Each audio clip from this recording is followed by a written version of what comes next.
وعباد الرحمن الذين يمشون على الأرض هونا وإذا خاطبهم الجاهلون قالوا سلاما والذين يبيتون لربهم سجدا وقياما inner রিফকা লা ইয়াকুনু ফি শাইইন ইল্লা জানাহ।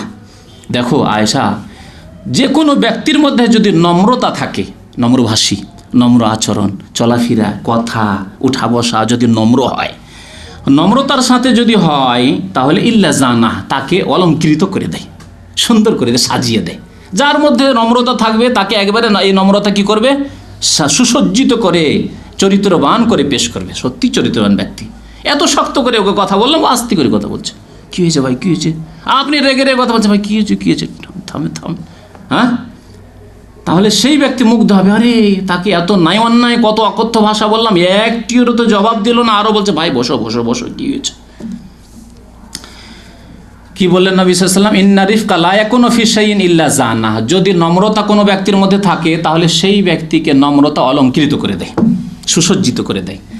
ওয়ালা ইউনজাউ মিন শাইইন ইল্লা শানাহ। আর যদি কারো মধ্য থেকে নম্রতাকে ছিনিয়ে নেওয়া হয়, তার মধ্যে নম্রতা নেই, কর্কশ ভাষা, চলাফেরা একেবারে তার অভদ্রের মতো, নম্রতা বলে কোনো কিছু নেই তার কথায় চলায়, তাহলে শানাহ, তার মধ্যে ত্রুটি সৃষ্টি করে দেয়, বড় ত্রুটি চরিত্রে, কর্কশ ভাষী হওয়া, হ্যাঁ, বড় ত্রুটি। মুসলিম শরীফের হাদিস। মা আয়েশা রাদিয়াল্লাহু তাআলা আনহাকে আরেকবার নবী সাল্লাল্লাহু আলাইহি ওয়াসাল্লাম বলেছেন, ইয়া আয়েশা ইন্নাল্লাহা রাফিকুন, আল্লাহ নম্র, ইউহিব্বুর রিফকা, সুতরাং তিনি নম্রতা পছন্দ করেন। ও ইউতি আলা রিফকে মা লা ইউতি আলাল উনফ, আর আল্লাহ রাব্বুল আলামিন নম্রতার উপর যা দান করেন, নম্রতার বিপরীত পথ অবলম্বন করলে আল্লাহ তা দান করেন না। সত্যি কথা। যে কোনো ক্ষেত্রে আপনি নম্রভাবে কারো কাছে গিয়ে যদি বলেন, ভাই আমি একটু মুশকিলে পড়েছি, একটু ধার প্রয়োজন ছিল, দিয়ে দিতে পারে হয়তো। কিন্তু যদি আপনি শক্ত ভাষায় একটু অহংকার দেখে কথাবার্তা বলেন, ভাই আমার কাছে টাকা পয়সার অভাব নাই, এই 2-4 দিনের জন্য একটু অভাব হয়েছে, না হলে আমার কাছে তো সবসময় টাকা পয়সা, বড় অহংকারী রে, টাকা পয়সা ধারও হচ্ছে, আবার অহংকারও কম নাই, দেবে। তাহলে বোঝা গেল যে নম্রতা দ্বারা যা কিছু আসে, নম্রতার বিপরীত পথ অবলম্বন করলে আসে না। এইরকম ইসলামের দাওয়াতের ক্ষেত্রে আবার ফিরে আসি, যদি নম্রভাবে মানুষকে বলেন তাহলে আপনার কথা শুনে নেবে। একজন লোক সিগারেট খাচ্ছে, সে সিগারেট খাওয়া লোককে যদি বলেন যে ভাই আপনার মাসিক সিগারেট খাওয়ায় কয় টাকা লাগছে, তারপরে স্বাস্থ্যের দিক দিয়ে ক্ষতিকর, এইভাবে বিভিন্নভাবে ভালো করে যদি নম্র ভাষায় বোঝান তো শুনবে হয়তো। আর যদি বলেন প্রথমখানে যে জানেন না যে সিগারেট খাইছে ফাসেক, প্রথমখানে দিলেন একবারে ওভারডোজ করে, একবারে সিগারেট খেলে ফাসেক হয়ে যায়, জানেন না আপনি, ফাসেক তো আপনি, হ্যাঁ, গেল আপনার সব গেল। তো নবী সাল্লাল্লাহু আলাইহি ওয়াসাল্লাম তাই বলেছেন, ইউতি আলা রিফকে মা লা ইউতি আলাল উনফ, নম্রতা অবলম্বন করলে আল্লাহ দান করে। আপনার দাওয়াতে বরকত দিল, সেই লোকটি হয়তো তওবা করে নিল, আর আপনি যখন তার সাথে কঠোরতা অবলম্বন করলেন, সেও দেখালো আপনার সাথে ওই রকম অহংকার দেখালো, পরোয়া করো, যাও যাও যাও, তোমার কথা তুমি নিয়ে যাও, তোমার বাড়ি যাও, তুমি এখানে কথাবার্তা বলবে না, উল্টো পাল্টা কথাবার্তা হয়তো বলতে শুরু করলেন। 7 নম্বরের চরিত্র হচ্ছে ওয়াদা পূরণ করা, প্রতিশ্রুতি ভঙ্গ না করা। ওয়াদা করলে কারো সাথে, হ্যাঁ, চুক্তি করলে চুক্তিতে আবদ্ধ থাকা, কারো সাথে প্রতিশ্রুতি করলে প্রতিশ্রুতি পুরা করা। মহান আল্লাহ রাব্বুল আলামিন এদের প্রশংসা করেছেন বহু আয়াতে। আল্লাহ বলছেন, আল্লাযীনা ইউফুনা বিআহদিল্লাহি ওয়া লা ইয়ানকুযুনা আল মিসাক, মুমিন বান্দা যারা, মুত্তাকি পরহেজগার বান্দা, আল্লাহওয়ালা বান্দা যারা, তারা ইউফুনা বিআহদিল্লাহ, আল্লাহর প্রতিশ্রুতিকে, অর্থাৎ মানুষের সাথে যদি প্রতিশ্রুতি করে সেটি হচ্ছে আল্লাহর প্রতিশ্রুতি, কারণ সে মুমিন আর সে প্রতিশ্রুতি ওয়াদা করে কারো সাথে চুক্তিতে আবদ্ধ হয়েছে, এটি হচ্ছে আহদুল্লাহ। ইউফুন, তা পুরা করে, ওয়ালা ইয়ানকুযুনা আল মিসাক, আর তারা চুক্তি ভঙ্গ করে না। এই জন্য মুসলিম কোনোদিন চুক্তি ভঙ্গ করে না। মক্কার কাফেররা নবী সাল্লাল্লাহু আলাইহি ওয়াসাল্লামের সাথে চুক্তি ভঙ্গ করেছে, নবী সাল্লাল্লাহু আলাইহি ওয়াসাল্লাম হুদাইবিয়ার সন্ধি করেছিলেন, চুক্তি ভঙ্গ নবী সাল্লাল্লাহু আলাইহি ওয়াসাল্লাম করেননি, মক্কার কাফেররা ভঙ্গ করেছে। এইরকম আন্তর্জাতিক চুক্তির ক্ষেত্রে দেখবেন যে কোনো কাফের তারাই চুক্তি ভঙ্গ করে, মুসলিম কোনোদিন চুক্তি ভঙ্গ করে না। সত্যি যদি মুসলিম হয় কোনোদিন চুক্তি ভঙ্গ করবে না, এই ইসলাম আমাদেরকে শিক্ষা দিয়েছে। যদিও তাতে আমাদের লস হয়, যদিও তাতে আমাদের ক্ষয়ক্ষতি হোক না কেন, স্বীকার করেন, কারণ যতদিনের চুক্তি রয়েছে চুক্তিতে আমরা আবদ্ধ। কারণ আল্লাহ রাব্বুল আলামিন চুক্তি পুরা করতে বলেছেন, ওয়াদার ওপর অটল থাকতে বলেছেন, আল্লাযীনা ইউফুনা বিআহদিল্লাহি ওয়া লা ইয়ানকুযুনা আল মিসাক। আরও আল্লাহ বলছেন, ওয়াউফু বিল আহদি ইন্নাল আহদা কানা মাসউলা। হে মুসলিম, হে মানুষ, তোমরা ওয়াদা পূরণ করো। কারোর সাথে যদি ওয়াদা করো, চুক্তি থাকে তাহলে তা পুরা করবে, কারণ ইন্নাল আহদা কানা মাসউলা, কাল কিয়ামতে ওয়াদা, প্রতিশ্রুতি সম্পর্কে, চুক্তি সম্পর্কে তোমাদেরকে জিজ্ঞাসা করা হবে, জবাবদেহি করতে হবে, আল্লাহর দরবারে জিজ্ঞাসা করা হবে। তুমি যে অমুক ব্যক্তির সাথে ওয়াদা করেছিলে, সে ব্যক্তি পর্যায়ের ওয়াদা হোক আর পারিবারিক ওয়াদা হোক, আর কোনো বংশে এক বংশের অন্য বংশের সাথে চুক্তি হোক, এক দেশের অন্য দেশের সাথে চুক্তি হোক, যে কোনো রকমের চুক্তি হোক না কেন, মুমিন মুসলিম চুক্তি ভঙ্গ করে না, ওয়াদা ভঙ্গ করে না, ওয়াদা খেলাফি করে না। ওয়াদা সম্পর্কে জিজ্ঞাসা করা। প্রিয় নবী মুহাম্মদ রাসূলুল্লাহ সাল্লাল্লাহু আলাইহি ওয়াসাল্লাম একটি হাদিসে বলেছেন, আয়াতুল মুনাফিকে সালাসুন, মুনাফিকের লক্ষণ হচ্ছে তিনটি, যারা আমলে মুনাফিক, কর্মগত মুনাফিক। আরেকটি হাদিসে বলেছেন, আরবাউন মান কুন্না ফিহি কানা মুনাফিকান খালেসান, চারটি গুণ, খারাপ চরিত্র যদি কারোর মধ্যে থাকে, সেই ব্যক্তি খালেস মুনাফিক, একেবারে খাঁটি মুনাফিক। পাকা মুনাফিককে তার মধ্যে চারটি কি থাকবে? হ্যাঁ, খারাপ গুণ থাকবে। যদি একটি গুণ থাকে তাহলে একটি মুনাফিকি গুণ থাকলো, আর যদি চারটি থাকে তাহলে সেই ব্যক্তি খাঁটি মুনাফিক। সেগুলি কি? এজা হাদ্দাসা কাযাবা, কথা বললে মিথ্যা কথা বলে। ওয়াইদা ওয়াদা আখলাফা, আর কারোর সাথে প্রতিশ্রুতি করলে, ওয়াদা করলে ওয়াদা ভঙ্গ করে, ওয়াদা খেলাফি করে। ওয়াইজা আহাদা গাদার, আর কারোর সাথে চুক্তি করলে বিশ্বাসঘাতকতা করে, চুক্তি করে বিশ্বাসঘাতকতা করলো। মুসলিমরা করে না কোনোদিন, কিন্তু কাফেররা করে।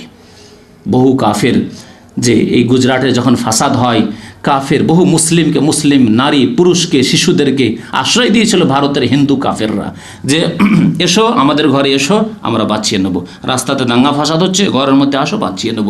তারপরে ঘরে নিয়ে তাদেরকে জবাই করেছে। আল্লাহু আকবার। জি, কাফের চুক্তি ভঙ্গ করে, মুসলিম কোনোদিন চুক্তি ভঙ্গ করে না।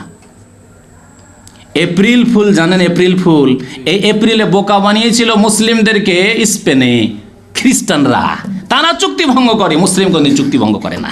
তাদেরকে বলেছিল যে তোমরা মসজিদে ঢুকে যাও, তাহলে তোমরা বেঁচে যাবে। এখন তোমাদের বাঁচার উপায় হচ্ছে একটি, তোমরা মসজিদে ঢুকে যাও, তাহলে তোমাদেরকে আমরা হত্যা করব না, তোমরাকে নিরাপত্তা দান করে দেবো। ওয়াদা করেছিল এই কাফেরেরা, আল্লাহর শত্রুরা, আল্লাহর দিনের শত্রুরা, মুমিন বান্দাদের শত্রুরা। তারপরে সবাই যখন নিরস্ত্র হয়ে খালি হাতে মসজিদে ঢুকে গেল, তখন মসজিদ বন্ধ করে মসজিদ সহ তাদেরকে জ্বালিয়ে দেওয়া হলো। জি, আর এই দিনে এপ্রিল ফুল, এপ্রিলের দিনে বোকা বানায়, আর মুসলিমরা অনেক বোকা, মুসলিম বেকুফ, তারা নিজেরাই বোকা, আর নিজের এইরকম বোকা সাজার এক অপরকে বোকা বানায়। এটি আমাদের সাথে আচরণ করেছে কাফের, আল্লাহর দিনের শত্রুরা। আর মুসলিমরা কি করে আচরণ করতে পারে? আশঙ্কা আছে কুফরির, কেউ যদি এপ্রিল ফুল করে তাহলে সে কাফেরদের আচরণ করলো, তাহলে তার কুফরির আশঙ্কা আছে যে এই ব্যক্তি এইরকম কাজ করবে। আমরা দেখেছি স্কুলে এর এপ্রিল ফুল করতে, আপনাকে মিছামিছি এসে বললো এইরকম একটি সংবাদ, এরকম একটি কথা দিয়ে আপনাকে হা হা করে নিয়ে আসলো, আপনাকে বোকা বানিয়ে বলছে এপ্রিল ফুল যে আজকে জানো না তুমি, এপ্রিল ফুলে তোমাকে বোকা বানালাম। জি, মুসলিম ওয়াদা পূরণ করে, আহাদা গাদার। আর মুনাফিক কি করে? ওয়াদা করলে কারোর সাথে চুক্তিতে আবদ্ধ হয়ে তারপরে গাদ্দারি করে, বিশ্বাসঘাতকতা করে। নিরাপত্তা দিল, তারপরে গাদ্দারি করে দিল। মুসলিম গাদ্দার হয় না। ওয়াইদা খাসামা ফাজারা, আর ঝগড়া যদি কারোর সাথে হয়, তর্ক বিতর্ক হয়, তখন অকথ্য ভাষা বলে, অশ্লীল কথাবার্তা বলে। এই চারটি গুণ হচ্ছে মুনাফিকের গুণ।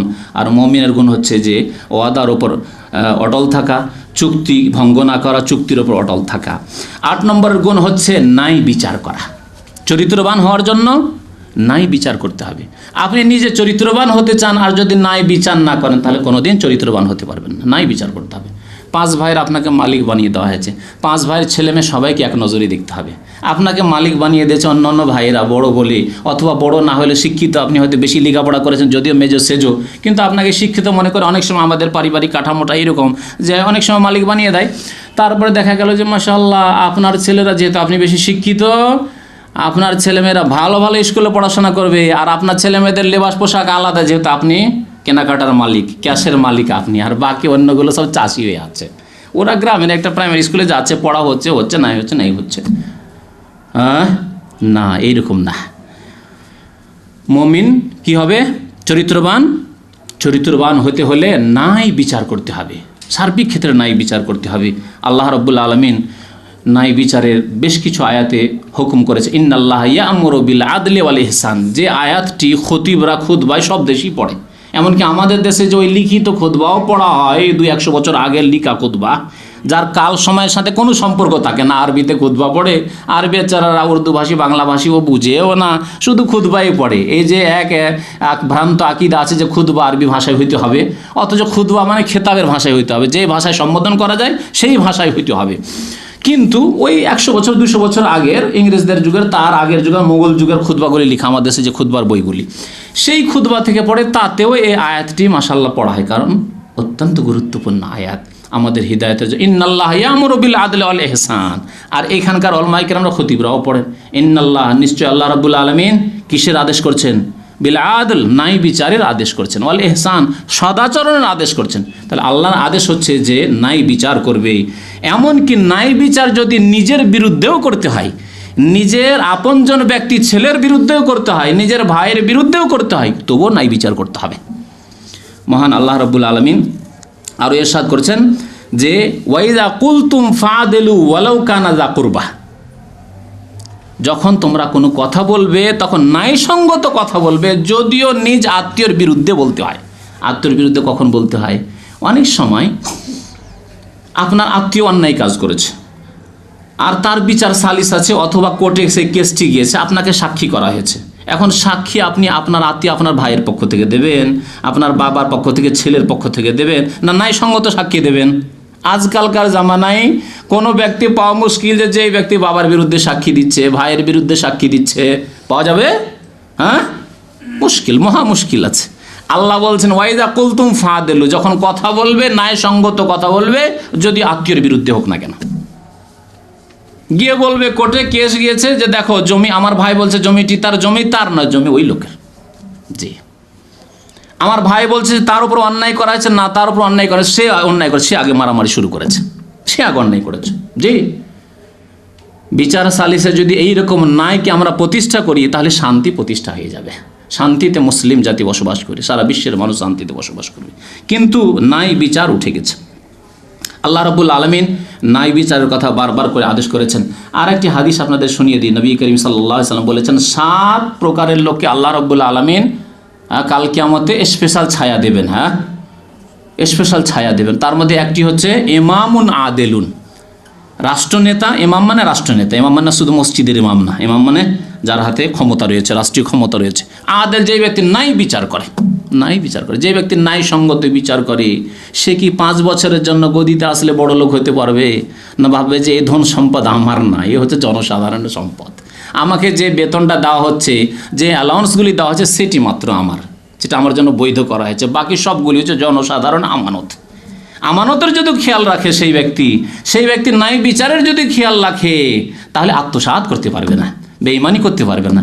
এইরকম রাষ্ট্রনেতা পেয়ে গেলেই তো আমিরুল মুমিনিন হয়ে যায়, তাহলে তো খলিফাতুল মুসলিমিন হয়ে যেতে পারে। জি, আজকে মুসলিম জাতি এইরকমের রাষ্ট্রনেতার মোহতাজ। এইরকম রাষ্ট্রনেতা যদি আল্লাহ রাব্বুল আলামিন দান করে দেন, আর দান করবেন কোথা থেকে? আকাশ থেকে আল্লাহ নাজর করবেন আমাদের মধ্য থেকে। তাহলে বোঝা গেল যে আমাদের মধ্যে সততা আসতে হবে, আমাদেরকে চরিত্রবান হইতে হবে, আমাদেরকে আমানতদার হইতে হবে, আমাদেরকে ন্যায় বিচার করতে হবে। তাহলে আল্লাহ রাব্বুল আলামিন আমাদেরকে সৎ নেতা দান করবেন। 9 নম্বরের গুণ 10টি বলে শেষ করে দেবো। 9 নম্বরের গুণ হচ্ছে দানশীলতা। চরিত্রবান হইতে হলে দানশীল হইতে হবে, কৃপণ হইলে হবে না। কৃপণ কোনো দিন চরিত্রবান হয় না, কেউ সুনাম করে না। যতই নামাজি হোক আর যতই ভালো কাজ করুক, কিন্তু চরিত্রবান হলে কি করতে হবে? দানশীলতা আসতে হবে, দানশীল হইতে হবে, সাখাওয়াত করতে হবে। আল্লাহ রাব্বুল আলামিন কোরআনে কারিমে বলছেন ওয়ায়ুসিরুনা আলা আনফুসিহিম ওয়ালাউ কানা বিহিম খাসাসা। মুমিন যারা, তারা নিজে না খেয়ে অন্যকে খাওয়ায়, নিজের ওপর অন্যকে প্রাধান্য দিয়ে থাকে। আপনি খেয়ে দিয়ে আছে তারপরও দিতে চান না, হচ্ছে কৃপণতা। নিজেও খান, অন্যকেও খাওয়ান, বরং অনেক সময় প্রয়োজন হলে যে জরুরি, আমি না খেলেও চলবে একবার, কিন্তু ওই ব্যক্তি না, ও সারাদিন খায়নি, অনাহারে আছে, সুতরাং ওকে দিতে হবে। এই ক্ষেত্রে নিজের ওপর অন্যকে প্রাধান্য দিতে হবে, আল্লাহ রাব্বুল আলামিনের আদেশ। নবী করিম সাল্লাল্লাহু আলাইহি সাল্লাম বলেছেন যে হিংসা হারাম, কিন্তু 2টি ক্ষেত্রে হিংসা করা নেকির কাজ। তার মধ্যে একটি হচ্ছে রাজুলুন আতাহুল্লাহু মালান ফাসাল্লাতাহু আলা হালাকাতি, একজন মানুষকে আল্লাহ অঢেল সম্পদ দিয়েছেন, আর সেই সম্পদ দিয়ে মাদ্রাসা তৈরি করছে, মসজিদ তৈরি করছে, ইসলামিক লাইব্রেরি তৈরি করছে, প্রতিষ্ঠান তৈরি করছে, এতিমখানা তৈরি করছে, দিনের কাজ করছে বা দুনিয়ার কাজ করছে, জনসাধারণের খেদমত করছে, সবার খেদমত করছে। তাহলে এর হিংসা করা যাবে? মানে ওর মতো কি করা যাবে? আশা করা যাবে, আল্লাহ যদি আমাকে ওই রকম দাও। এই কথা হিংসা করা যাবে না। হিংসা আবার দুই প্রকার, একটা যে আল্লাহ ওকে কেন দিয়েছে, আল্লাহ ওকে না দিয়ে যদি আমাকে দাও, ওরগুলি ধ্বংস হয়ে যাক আর আমার কাছে হোক, তাহলে এটি হারাম, সবসময় হারাম। কিন্তু যদি আল্লাহর কাছে এই আশা করেন, আল্লাহ ওকে দিয়েছো, সে এতগুলি নেকির কাজ করছে, আল্লাহ যদি আমাকে ওই রকম দাও, ওর চাইতে বেশি দাও, ওর চাইতে বেশি আমি নেকির কাজ করবো আল্লাহ, তাহলে এইরকম হিংসা করা নবী করিম সাল্লাল্লাহু আলাইহি সাল্লাম জায়েজ বলেছেন, বরং অনেক সময় প্রশংসনীয়। আরও নবী করিম সাল্লাল্লাহু বলেছেন যে কোনো দিন যখন সকাল হয়, মা মিন ইয়াউমিন ইউসবিহুল ইবাদু ফি, যে কোনো দিন সকাল হলে ইল্লা মালাকান ইয়ানজিলানে, দুইটি ফেরেশতা আকাশ থেকে আসে, দুইটি ফেরেশতা আকাশ থেকে আসেন জমিনে, আর বলেন তারা দোয়া করেন, বান্দাদের জন্য দোয়া করেন। কার জন্য? দুই শ্রেণীর লোকের জন্য দোয়া করেন, যারা দান করে, যারা দানশীল, যারা ব্যয় করে আল্লাহর রাহে সন্তুষ্টির জন্য, গরিব মিসকিন ইয়েতিম বিধবা যারা মুহতাজ তাদের জন্য, তাদের সম্পর্কে আল্লাহ আতে মুনফিকান খালাফা, আল্লাহ যেই ব্যক্তি তোমার রাহে ব্যয় করে তাকে তুমি তার উত্তম প্রতিদান দান করো, মানে দুনিয়াতেই বরকত দান করো, তার রুজিতে বরকত দান করো।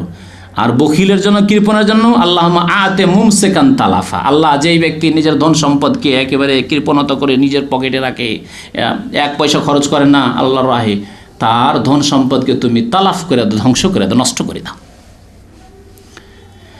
চরিত্রবান হইতে হলে দানশীল হইতে হবে, চরিত্রবান হইতে হলে 10 নম্বরে দয়াবান হইতে হবে, দয়ালু হইতে হবে, আর স্নেহ করতে শিখতে হবে।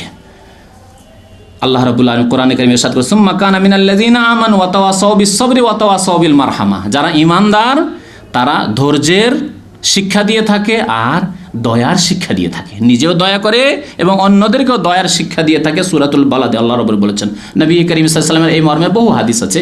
একটি হাদিসে আছে যে একজন বেদুইন সাহাবী আকরা বিন হাবিস, তিনি এসে বলছেন, ইয়া রাসূলুল্লাহ, নবী সাল্লাল্লাহু আলাইহি ওয়াসাল্লাম একবার দেখলেন যে হাসান হোসেনকে নবী সাল্লাল্লাহু আলাইহি ওয়াসাল্লাম বারবার চুমন দিচ্ছেন, আদর করছেন। এই দেখে আকরা বিন হাবিস বলছেন, ইয়া রাসূলুল্লাহ, ইন্নালি আশারাতাম মিনাল ওয়ালদে মা কাব্বালতু আহাদাম মিনহুম, আমার কাছে 10টি ছেলে মেয়ে আছে, জীবনে কাউকে চুমন দিনি। চুমন দেওয়া অনেকে জাহিলি যুগে মনে করতো এটি দুর্বলতা, ছেলে মেয়েদেরকে চুমন দেবো, আদর করবো, এটি দুর্বলতা। এই দুর্বলতা কেন দেখাবো? বীর পুরুষ আমি ছেলের বাবা, আমি মেয়ের বাবা, হ্যাঁ, নিষ্ঠুর হইতে হবে, এইরকম মনে করতো জাহিলি যুগে, বিশেষ করে বেদুইনরা। নবী সাল্লাল্লাহু আলাইহি ওয়াসাল্লাম তখন কি বলেছিলেন? মাল্লা ইয়ারহাম লা ইউরহাম, যেই ব্যক্তি ছোটদের উপর দয়া করে না, আল্লাহ তার উপর দয়াবান হন না। নবী করিম সাল্লাল্লাহু আলাইহি ওয়াসাল্লামের আরেকটি হাদিস আছে, ইরহামু মান ফিল আরদ ইয়ারহামুকুম মান ফিস সামা, যারা পৃথিবীতে রয়েছে, জমিনে রয়েছে, তাদের উপর তুমি দয়া করো, তাহলে যেই সত্তা, যে আল্লাহ আকাশে রয়েছেন, তিনি তোমাদের উপর দয়াবান হবেন, দয়া করবেন। জমিনে যারা রয়েছে তাদের উপর দয়া করতে হবে, তাহলে বোঝা গেল মুসলিমদের উপর দয়া করতে হবে, মানব জাতির উপর দয়া করতে হবে, অন্যান্য জীব জন্তু হাইওয়ানাত সমস্ত পশু পাখির উপর দয়া করতে হবে।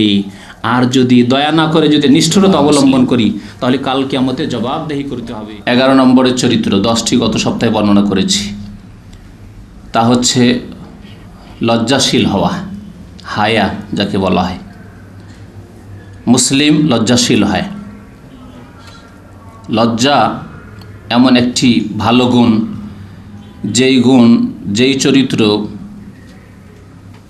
যদি কোনো ব্যক্তির মধ্যে থাকে, তাহলে সেই ব্যক্তি সৎ কাজ করতে বাধ্য হবে তার লজ্জার কারণে, অসৎ কাজ থেকে বিরত থাকতে বাধ্য হবে তার লজ্জার কারণে। এ হচ্ছে সত্যিকার লজ্জা বা সত্যিকার হায়া, শরীয়তের অর্থে যাকে হায়া বলা হয়। আর আমরা আরেকটি অর্থে লজ্জা বুঝে থাকি, সেটি অপছন্দনীয় শরীয়তে। আরবি ভাষায় সেটিকে হায়া বলা হয় না, হায়ার অর্থ হচ্ছে লজ্জা, এটি হচ্ছে প্রশংসনীয় গুণ। আরবি ভাষায় তাকে বলা হয় খাজাল। আমরা লজ্জাই ব্যবহার করি সেই ক্ষেত্রেও। কোন ক্ষেত্রে? অনেক সময় সত্য কথা বলতে হবে, ন্যায্য কথা বলতে হবে, হক কথা বলতে হবে, ভালো কথা বলতে হবে, কিন্তু চক্ষু লজ্জায় বললাম না, বলি না চক্ষু লজ্জায় বললাম না, চক্ষু লজ্জায় কাজটি করলাম না। তো চক্ষু লজ্জায় কোনো কথা না বলা, বা হক কথা, সত্য কথা, ভালো কথা বলতে হবে, কিন্তু লোকের সামনে জনসমাজে দাঁড়িয়ে কথা বলার মতো সাহস নেই, একে লজ্জা বলে। এটি অপছন্দনীয় যে জনসমাজে আপনি একটি ভালো কথা বলবেন, সৎ কথা বলবেন, কিন্তু লজ্জার কারণে বলতে পারছেন না। এই অর্থে যে লজ্জা ব্যবহার হয়, এটি অপছন্দনীয়, এটি হচ্ছে অপছন্দনীয়। কারণ এই ক্ষেত্রে আপনাকে ভালো কাজ থেকে, ভালো কথা থেকে বাধা দিল এই আপনার গুণটি। সুতরাং এই গুণটি প্রশংসনীয় নয়, ভালো নয়। আশা করি বুঝতে পারছেন এই ধরনের লজ্জা যেটি যে অর্থে ব্যবহার করা হয়। যেমন অনেকে লোকের সামনে কথা বলতে লজ্জা পায়, এই লজ্জা কি প্রশংসনীয় না খারাপ? সত্য কথা বলতে লজ্জা পায়, আমি লজ্জাই বললাম না, না, সত্য কথা বলতে হবে, তবে কাউকে লাঞ্ছিত করার উদ্দেশ্য থাকতে হবে না, নির্জনে তাকে বলতে হবে, হক কথা বলতে হবে, যদি তার ব্যক্তি জীবনের ভুল ত্রুটি থাকে তাহলে। আর যদি এমন ভুল ত্রুটি থাকে যার কারণে বহু লোক বিভ্রান্তির শিকার হতে পারে, তাহলে জনসমাজে সবার সামনে ভুল ধরতে হবে। হায়া যাকে লজ্জা বা শরম বলা হয়, সে হায়া প্রশংসনীয়। নবী করিম সাল্লাল্লাহু আলাইহি ওয়াসাল্লাম বলেছেন যে আল হায়াউ মিনাল ঈমান, লজ্জা হচ্ছে ঈমানের অংশবিশেষ, একটি অংশ। আল ঈমান বিদআতুন ওয়া সাবউনা শুবাহ, নবী সাল্লাল্লাহু আলাইহি ওয়াসাল্লাম বলেছেন ঈমানের শাখা প্রশাখা 70-এর অধিক রয়েছে। বিদআ বলা হয় 3 থেকে নিয়ে 9 পর্যন্ত বা 10 পর্যন্ত, তাহলে 70-এর অধিক, 73-এর বেশি বা 73 কমের পক্ষে 73টি শাখা রয়েছে ঈমানের। আলাহা কাউলু লা ইলাহা ইল্লাল্লাহ, সর্বোচ্চ শাখা হচ্ছে ঈমানের লা ইলাহা ইল্লাল্লাহ মুহাম্মদুর রাসূলুল্লাহ সাক্ষ্য প্রদান করা, যেটি ঈমানের বা ইসলামের প্রথম পিলার, মূল খুঁটি। ওয়া আদনাহা ইমাতাতুল আযা আনিত তারিক, আর সর্বনিম্ন ঈমানের শাখা হচ্ছে রাস্তায় কোনো কষ্টদায়ক বস্তু যদি পড়ে থাকে, কাঁটাই হোক আর ময়লা আবর্জনায় হোক, কষ্টদায়ক বস্তু পড়ে আছে, কোনো মানুষের এর দ্বারা কষ্ট হতে পারে, কোনো পচা সড়া জিনিস হোক, হ্যাঁ, দুর্গন্ধ ছড়াচ্ছে ইত্যাদি, তা রাস্তা থেকে সরিয়ে দেওয়া, ইমাতাতুল আযা আনিত তারিক, কি হচ্ছে ঈমানের সর্বনিম্ন শাখা। ওয়াল হায়াও শুবাতুম মিনাল ঈমান, আর হায়া হচ্ছে, লজ্জা হচ্ছে ঈমানের একটি শাখা। নবী করিম সাল্লাল্লাহু আলাইহি ওয়াসাল্লাম হায়া সম্পর্কে আরও বহু কথা বলেছেন। আল হায়াউ খায়রুন কুল্লু, মুসলিম শরীফের হাদিস। হায়া, লজ্জা পুরোটাই হচ্ছে কল্যাণকর, মঙ্গলময়। যদি কোনো ব্যক্তি লজ্জাশীল হয় তাহলে তার জন্য এটি মঙ্গলজনক, কল্যাণকর তার জন্য। আর একটি রিওয়ায়াতে রয়েছে বুখারী মুসলিম শরীফের, আল হায়াউ লা ইয়াতি ইল্লা বিখাইর, লজ্জা কল্যাণকে বয়ে নিয়ে আসে, লা ইয়াতি ইল্লা বিখাইর, ক্ষতি করে না। কেউ যদি লজ্জাশীল হয় তাহলে সে লাভবান হয়, ক্ষতি তার হয় না, লা ইয়াতি ইল্লা বিখাইর। 2 ভাই ছিলেন নবী সাল্লাল্লাহু আলাইহি ওয়াসাল্লামের জামানায়, সাহাবী। এক ভাই একটু লজ্জা কম ছিল, কথাবার্তা বলতে গিয়ে লজ্জা কম ছিল, আর এক ভাই খুব লজ্জাশীল, চলাফেরায় খুব লজ্জাশীল। তো যেই ভাই একটু লজ্জা কম করে, আরেক ভাইকে যে বেশি লজ্জা করে, তাকে একদিন খুব উপদেশ দিচ্ছে, নসিহত করছে। ইয়াইজু আখাহু ফিল হায়া, হাদিসে রয়েছে, নসিহত করছে, তুমি এইরকম লজ্জা কতদিন এরকম লজ্জা করতে, এই লজ্জা করতে গিয়ে তোমার এই হচ্ছে, সেই হচ্ছে, ক্ষতি হচ্ছে। নবী করিম সাল্লাল্লাহু আলাইহি ওয়াসাল্লাম বলে, দাহু, ছেড়ে দাও, এই উপদেশ দিও না, যে লজ্জা করবে না, লজ্জা ভাঙো তোমার, এসব কথা বলবে না। ফাইন্নাহু মিনাল ঈমান, ফাইন্নাল হায়া মিনাল ঈমান, লজ্জা হচ্ছে ঈমানের অংশবিশেষ। নবী করিম সাল্লাল্লাহু আলাইহি ওয়াসাল্লাম আরেকটা হাদিসে বলেছে, ইন্না মিন কালামিন নবুওয়াতিল উলা, মুয়াত্তা মালিক একটি হাদিস রয়েছে, প্রাচীন যুগের কথা এটি। ইন্না মিন কালামিন নবুওয়াতিল উলা, যত নবী রাসূলগণ এসেছেন তাদের এটি বাণী। ইযা লাম তাস্তাহি ফাসনা মাশে, তোমার যদি লজ্জা না থাকে, নির্লজ্জ হয়ে যাও, তাহলে যা ইচ্ছা তাই করতে পারো, যা ইচ্ছা তাই বলতে পারো, নির্লজ্জ হয়ে গেলে। আর যদি লজ্জা থাকে, যা ইচ্ছা তা করতে পারবেন না, যা ইচ্ছা তা বলতে পারবেন না। একে বাস্তবে যদি বুঝতে চান তাহলে এই একটি বিষয় নিয়ে বিস্তারিত আলোচনার প্রয়োজন আছে। লজ্জাশীল মানুষ এই রাস্তাঘাটে দাঁড়িয়ে এদিক সেদিক তাকাতে পারবে না, পারবে? যেখানে সেখানে দাঁড়িয়ে থাকতে পারবে? যেখানে সেখানে দাঁড়িয়ে খেতে পারবে? হ্যাঁ, আজান হয়ে গেছে, আজানের পরে বসতে পারবে কোনো জায়গায় রাস্তাতে, না মসজিদের দিকে টান দেবে? লজ্জাশীল মানুষ।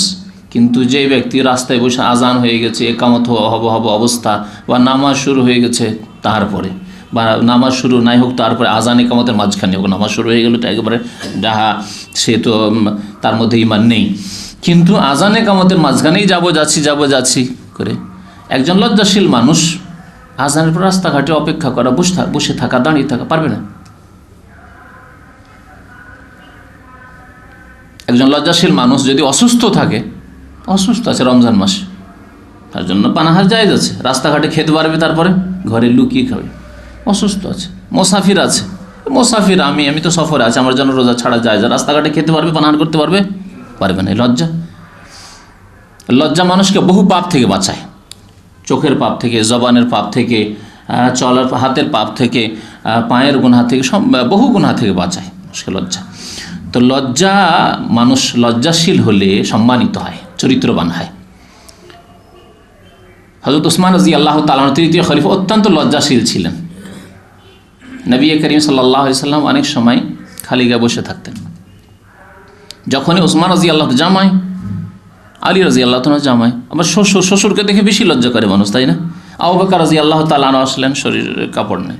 ওমর রাদিয়াল্লাহু তাআলা শরীরে কাপড় নেই, দুই শ্বশুর আসলেন। যখন দেখছি উসমান রাদিয়াল্লাহু তাআলা আসছে, তাড়াতাড়ি করে শরীরে কাপড় জড়িয়ে নিয়েছেন নবী সাল্লাল্লাহু আলাইহি ওয়াসাল্লাম। জিজ্ঞাসা করলেন সাহাবারা, ইয়া রাসূলুল্লাহ, আবু বকর এলেন রাদিয়াল্লাহু তাআলা, আপনি কাপড় উঠালেন না শরীরে। ও ওমর রাদিয়াল্লাহু তাআলা, আপনার শ্বশুর, দুই শ্বশুর আসলেন, কাপড় উঠালেন, ওই অবস্থায় বসে কথা বলছিলেন।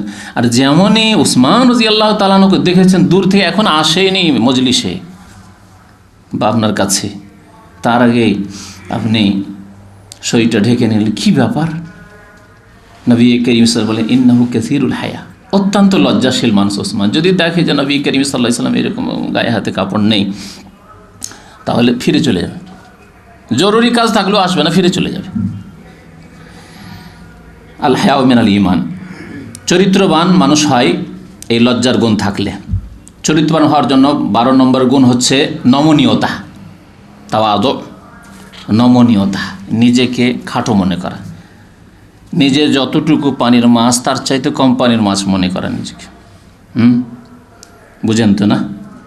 নিজে যতটা আপনার মধ্যে গুণ আছে, বিদ্যা বুদ্ধি আছে, চালাক চতুর মানুষ, শিক্ষিত মানুষ, যে কোনো বিদ্যার ক্ষেত্রে হোক, যে কোনো আপনার পাণ্ডিত্যের ক্ষেত্রে হোক, যে কোনো আপনার সাবজেক্টের ক্ষেত্রে হোক, যতটা আছেন তার চাইতে নিজেকে ছোট মনে করা, যে কোনো ক্ষেত্রে, ধন সম্পদের ক্ষেত্রে হোক, সৌন্দর্যতার ক্ষেত্রে হোক, সব ক্ষেত্রে নিজেকে নগণ্য মনে করা, নিজেকে অযোগ্য মনে করা, নিজেকে ছোট মনে করা। তবে যতটা আল্লাহ যোগ্যতা দিয়েছে কাজ করতে হবে, এর মানে এই না যে অযোগ্য মনে করে কাজই করবেন না আপনি, হাত ছেড়ে দিয়ে বসে থাকবেন না, কাজ করে যেতে হবে। কিন্তু নিজেকে সবসময় মনে করতে হবে যে আমি একজন নগণ্য মানুষ, অযোগ্য মানুষ, সাধারণ মানুষ, যদি আপনি পণ্ডিত মানুষ। মহান আল্লাহ রাব্বুল আলামিন কোরআনে কারীমে ইরশাদ করেছেন, তিলকা দারুল আখিরাহ, পরকালের ঘর অর্থাৎ জান্নাত। পরকালে মুমিনদের ঘর কি? জান্নাত। তিলকা দারুল আখিরাহ, এই যে আখিরাতের ঘর, দার মানে ঘর। নাজআলুহা লিল্লাযিনা লা ইউরিদুনা উলুওয়ান ফিল আরদি ওয়ালা ফাসাদান, আমি তৈরি করে রেখেছি কার জন্য? ওই সব লোকদের জন্য, লা ইউরিদুনা উলুওয়ান, যারা পৃথিবীতে নিজেকে উঁচা মনে করে না, নিজেকে উঁচা মনে করে না, খুব নিচু মনে করে, সাধারণ মানুষ মনে করে। যদিও উঁচু মানুষ, তবু নিজেকে উঁচু মনে করে না, নিচু মনে করে। ওয়ালা ফাসাদান, এবং বিপর্যয় সৃষ্টি করে না। কারণ মানুষ যখন অহংকারী হয়ে যায়, নিজেকে খুব উঁচা মনে করে, তখন মানুষকে মানুষ বলে গণ্য করে না, সাথী সঙ্গীদেরকে সঙ্গী হিসাবে ভাবে না, যার কারণে জুলম অত্যাচার তার দ্বারা হয়, অকথ্য ভাষা অনেক সময় বেরোয়, অনেক সময় ওই সীমালঙ্ঘন হয়, বাড়াবাড়ি হয়। কিন্তু আখেরাত কার জন্য? আখেরাতের ঘর জান্নাত কার জন্য? লা ইউরিদুনা উলু, নিজেকে উঁচা মনে করে না। ওয়ালা ফাসাদান, না বিপর্যয় সৃষ্টি করে, ফিতনা ফাসাদ সৃষ্টি করে। ওয়াল আকিবাতু লিল মুত্তাকিন, শেষ পরিণাম, শুভ পরিণাম, ভালো ফলাফল রয়েছে আল্লাহ ভীরুদের জন্য। আল্লাহ ভীরু কারা? যারা নিজেকে ছোট মনে করে, বড় মনে করে না, আর বিপর্যয় সৃষ্টি করে না অহংকারের মাধ্যমে, অন্য অন্য সাথীদেরকে ছোট মনে করার মাধ্যমে। নবী করিম সাল্লাল্লাহু আলাইহি ওয়াসাল্লাম বলেছেন যে কিবর, অহংকার, আল কিবর বাতুরুল হক ওয়া গামতুন নাস, অহংকার হচ্ছে যে সত্যকে গোপন করা। সত্য হচ্ছে যে আপনার চাইতে অনেকের যোগ্য আছে, আমার চাইতে অনেক যোগ্য মানুষ আছে, এটা হচ্ছে সত্য। পৃথিবীতে যতই যোগ্য আপনি হয়ে যান, যোগ্যর ওপর আর এক যোগ্য আল্লাহ রাব্বুল আলামিন সৃষ্টি করে রেখেছেন। আল্লাহর পৃথিবীতে আপনি জানেন না, হয়তো জানেন না, যদিও চোখে না পড়ে। মহান আল্লাহ কোরআনে ইরশাদ করেছেন, ফাওকা কুল্লি যি ইলমিন আলিম, প্রত্যেক জ্ঞানীর ওপর আল্লাহ জ্ঞানী তৈরি করে রেখেছেন। আল্লাহু আকবার। ফাওকা কুল্লি যি ইলমিন, প্রত্যেক জ্ঞানীর ওপর আলিম, মহাজ্ঞানী আল্লাহ তৈরি করে রেখেছেন। আর সবশেষ খান আল্লাহ রাব্বুল আলামিন, যিনি সৃষ্টি করেছেন আপনার কোনখান থেকে আপনি এসেছেন, নিজের আসলের কথা চিন্তা করেন। আপনি আপনার মূল কোথায়? ঘৃণিত পানি, তারপরে অহংকার। আবার এই জন্য নবী সাল্লাল্লাহু আলাইহি ওয়াসাল্লাম বলেছেন, যার অন্তরে সরিষা পরিমাণ অহংকার থাকবে সে জান্নাতে যাবে না। লা ইয়াদখুলুল জান্নাতা মান কানা ফি কলবিহি মিসকালু হাববাতিন মিন খারদালিন মিন কিবরিন। খারদাল মানে সরিষা, সরিষা পরিমাণ যদি কারো অন্তরে অহংকার থাকে, সামান্য অহংকার, সে জান্নাতে যেতে পারবে না।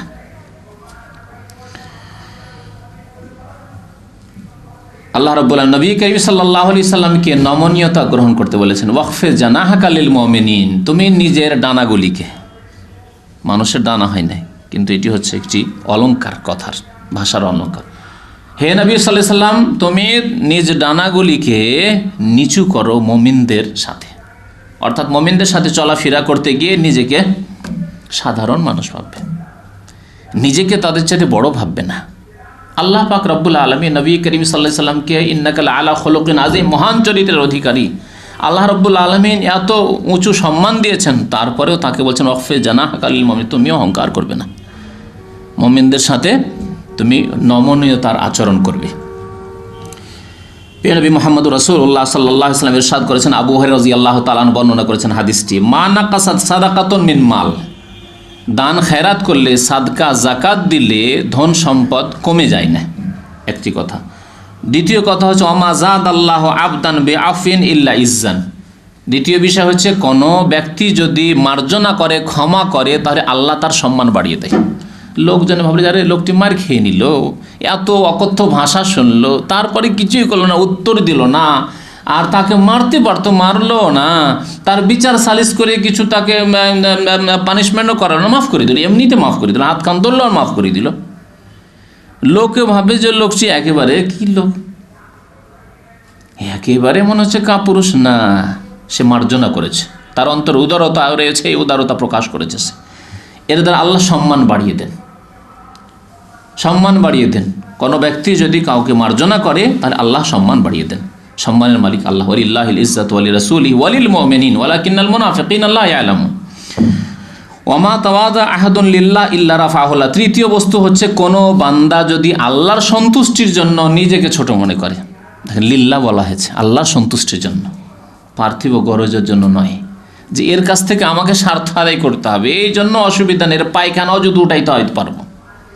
হ্যাঁ, কারো কাছ থেকে কোনো স্বার্থ হাসিলের জন্য আজকাল এক শ্রেণীর লোকের আছে, সব যুগই আছে এরকম লোক, যতক্ষণ স্বার্থ আছে আপনার সব কাজ করে দিতে পারবে, আপনার পেশাব পায়খানা সব করে দিতে পারবে, সাফ করে দিতে পারবে, আপনার জুতো স্যান্ডেল সবের খিদমত করে দিতে পারবে আপনার। হ্যাঁ, কিন্তু স্বার্থ যখন শেষ তখন কেটে পড়বে না। এই জন্য নবী সাল্লাল্লাহু আলাইহি ওয়াসাল্লাম কি শর্ত লাগিয়েছেন, ওমা তাওয়াজা আবদুল লিল্লাহ, নমনীয়তা অবলম্বন করবে, নিজেকে ছোট মনে করবে আল্লাহর সন্তুষ্টির জন্য। কারণ আল্লাহ রাব্বুল আলামিন তার অসংখ্য বান্দাদের মধ্যে বহু জ্ঞানী গুণী, আমার চাইতে অনেক যোগ্য বড় মানুষ আল্লাহ সৃষ্টি করে রেখেছেন, সুতরাং আমি কেন অহংকার করব। ইল্লা রাফাহুল্লাহ, যদি আল্লাহ সন্তুষ্টির জন্য নিজেকে ছোট মনে করে কেউ, তো আল্লাহ রাব্বুল আলামিন তাকে কি করে দিবেন, উঁচা করে দেবেন, রাফাহুল্লাহ, উপরে উঠিয়ে দিবেন আল্লাহ রাব্বুল আলামিন। নিজেকে ছোট মনে করবেন আপনি, আল্লাহ আপনাকে উপরে উঠিয়ে দেবেন।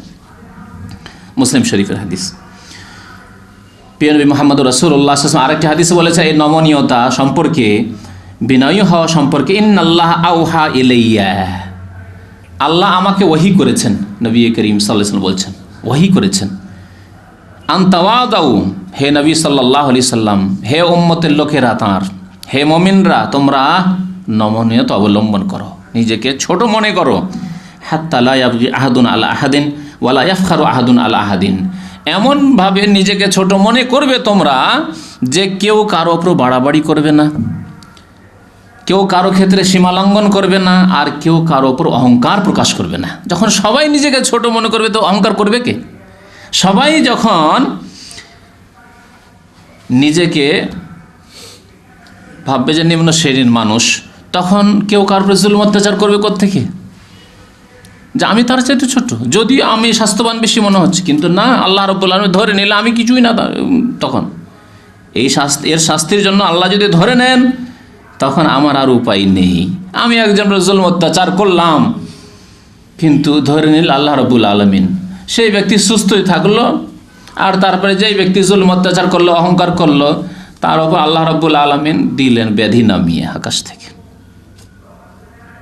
বিছানায় পড়ে গেল। কত স্বাস্থ্যবান, কত সুস্থ মানুষের অবস্থা এরকম হচ্ছে। সুতরাং নিজেকে সবসময় ছোট মনে করতে হয়। মুসলিম শরীফের হাদিস, আবু দাউদের হাদিস। 13 নম্বরের মুসলিমের চরিত্র হচ্ছে যে আল্লাহর উপরে ভরসা রাখতে হবে। এটি আকীদার বিষয়, কিন্তু কাজকর্মের ক্ষেত্রে, চলাফেরার ক্ষেত্রে অত্যন্ত জরুরি। আল্লাহর উপর ভরসা রাখতে হবে, আর তারপরে যেটাকে বলা হয় যে নিজের কাজকর্মের উপর ভরসা রাখতে হবে, আত্মভরসা। অন্যের ওপর সব ক্ষেত্রে ভরসা করলে হবে না। অন্যের কখনো কখনো মুখাপেক্ষী হবেন, কিন্তু সব ক্ষেত্রে অন্যের ওপর ভরসা। অনেকে যারা একটু ভালো ধরনের চাকরি বাকরি করেন, ওই পানিটার ক্ষেত্রেও ভাববেন যে ওই যে আছে, যে পানি দেওয়ার জন্য যে আছে, সে পানি এনে দেবে, তাহলে পানি খেতে পারবো, না হলে পানি খেতে পারবো না। চাটা করে দিবে, চাটা এনে দিবে, তাহলেই খেতে পারবো, না হলে হবে না। হ্যাঁ, আমার চেয়ারটা ঠিক করে দিবে, তাহলেই হবে। হ্যাঁ, আমার দরজাটা খুলে দেবে, লাইটগুলো চালিয়ে দেবে, তাহলেই হবে। লাইটগুলো বন্ধ করবে, তাহলে হবে। এরকম অনেক অফিসার এরকম আছে। আরে বাপরে, কেন ও লাইট বন্ধ করবে, কেন লাইট অন করবে, সব তার জন্য রেডি করে রাখতে হবে লেবারদেরকে। হ্যাঁ, না, জীবনের প্রতিটি ক্ষেত্রে আপনাকে আল্লাহর উপর ভরসা রেখে আত্মনির্ভরশীল হইতে হবে, নিজের উপর। অপরের উপর নির্ভরশীল হলে হবে না। জি, আল্লাহ রাব্বুল আলামিন তার উপর ভরসা করতে বলেছেন, ওমান ইয়াতাওয়াক্কাল আলাল্লাহি ফাহুয়া হাসবুহ। যেই ব্যক্তি আল্লাহর উপর ভরসা রাখে, আস্থা রাখে, তার জন্য আল্লাহ যথেষ্ট। আল্লাহু আকবার। এত সংক্ষেপের আয়াতের অংশটুকু, কিন্তু শুধু এই হাসবহু কথাটি যথেষ্ট আমাদের জন্য, যে আল্লাহর উপর ভরসা রাখে, আস্থা রাখে, তার জন্য আল্লাহ কি যথেষ্ট। আজকাল এক শ্রেণীর মানুষরা পয়সার ময়দানে দৌড় দেওয়ার জন্য আল্লাহ তার যে অল্প আয় উপার্জন দিয়েছে তাতে যথেষ্ট হয় না, তখন এদিক থেকে ওই দিক থেকে, এর কাছ থেকে ওর কাছ থেকে নিয়ে বড় বড় ব্যবসা। দেখা গেল যে 1 লাখ টাকা তার আসল পুঁজি, আর 5 লাখ টাকায় তার ধার খরচ করা। না, উচিত নয়। আপনাকে আল্লাহর উপর তাওয়াক্কুল রেখে নিজের উপর ভরসা করতে হবে, আমার কাছে যা আছে তাই দিয়ে আমি আমার রিজিক উপার্জন করব। আর অপরের উপর ভরসা, সব ঋণ আর করজের ওপর, আর যখন ডুবে গেলেন পুরোপুরি ঋণের মধ্যে ডুবে গেলেন, এমনটা যাতে না হয়। তারপরে লোকজনের কাছে বদনাম, ওই যারা আপনাকে ঋণ করজ দিয়ে রেখেছে, ধরেন বহু লোক যদি থাকে, তাহলে আরে তোমার কাছে এত, আমার কাছে এত, তোমার কাছে এত, আমার কাছে এত, তাহলে তো এই লোকের তো কিছুই নেই, সব তো মনে হয় পরের নিয়ে চলছে সে। আপনার সুনাম হবে না দুর্নাম হবে? আপনি চরিত্রবান মানুষ হতে পারবেন না। এই জন্য আল্লাহর উপর ভরসা করতে হবে, আর আত্মনির্ভরশীল হতে হবে। ওমর ইবনে খাত্তাব রাদিয়াল্লাহু তাআলা আনহু ওই প্রসিদ্ধ হাদিসটি বর্ণনা করেছেন, তিরমিজিতে রয়েছে, ইবনে মাজাহতে রয়েছে। লাউ আন্নাকুম তাতাওয়াক্কালুন আলাল্লাহি হাক্কা তাওয়াক্কুলিহি, লাউ আন্নাকুম তাতাওয়াক্কালুন আলাল্লাহ, তোমরা যদি আল্লাহর উপর ভরসা রাখতে বা রাখো, হাক্কা তাওয়াক্কুলিহি, যেমন আল্লাহর উপর ভরসা রাখা উচিত, যেমন রাখতে হয়। আল্লাহর উপর ভরসা রেখে কর্ম করতে হবে। আল্লাহ কর্ম করতে বলেছেন, কর্মহীনতার নাম ভরসা নাই। আল্লাহর উপর ভরসা, কর্ম করতে হবে। কর্ম করে ফলাফল আল্লাহর জন্য ছেড়ে দিতে হবে। আমি আমার কর্ম করছি, বাকি আল্লাহ রাব্বুল আলামিন কম দেবেন, বেশি দেবেন, কেমন দেবেন, আল্লাহর ইচ্ছা। তাহলে লা রাযাকাকুম, তোমাদেরকে আল্লাহ রিজিক দেবেন, কামা ইয়ারযুকুত তাইর, যেমন পাখিকে আল্লাহ রিজিক দিয়ে থাকেন। তাগদু খিমাসান ওয়া তারুহু বিতান, সকালবেলা পাখি যখন নিজ বাসা থেকে বের হয় এদিক সেদিক, তখন খালি পেটে বের হয়। ওয়া তারুহু বিতান, সন্ধ্যাবেলা যখন ফিরে আসে তখন পেট ভর্তি করে ফিরে আসে, গজগজ করে দানা। হ্যাঁ, দানা ভরাই দেখবেন, গজগজ করে দানা। এটা পাখি ধরে, একটা মোরগকে ধরে দেখবেন, সন্ধ্যাবেলা যে ফিরে এসছে, কালকের তার কোনো চিন্তা নেই বা কোনো ব্যবস্থা নেই যে কালকে কি খাবে না খাবে। আর আমাদের এত ব্যবস্থা থেকেও আমাদের খাই মেটে না, মানুষ জাতির। 14 নম্বরের মুসলিমের চরিত্র হচ্ছে বীরত্ব, বাহাদুরি, বীর পুরুষ হতে হবে। মুসলিম বীর পুরুষ হয়, কাপুরুষ হয় না। চরিত্রবান ব্যক্তি বীর পুরুষ হয়, কাপুরুষ হয় না। জি, কারণ জীবনে কখনো ওপরে যাবেন, কখনো নিচে নামবেন, কখনো সুখ কখনো দুঃখ, কখনো মুসিবতের সময় আসবে, কখনো সংকটের সময় আসবে, কখনো শত্রুর মোকাবেলা করতে হবে। সুতরাং বীরত্ব লাগবে, সাহসিকতা লাগবে, সাহস থাকতে হবে, হিম্মত থাকতে হবে, আর বীরত্ব থাকতে হবে যে আমি কিছু করতে পারি। তার মানে এই না যে কারোর উপরে জুলুম করবেন, কিন্তু যেখানে জুলম অত্যাচার হবে না, প্রতিরোধ করতে হবে। এই জন্য বীরত্বের প্রয়োজন রয়েছে।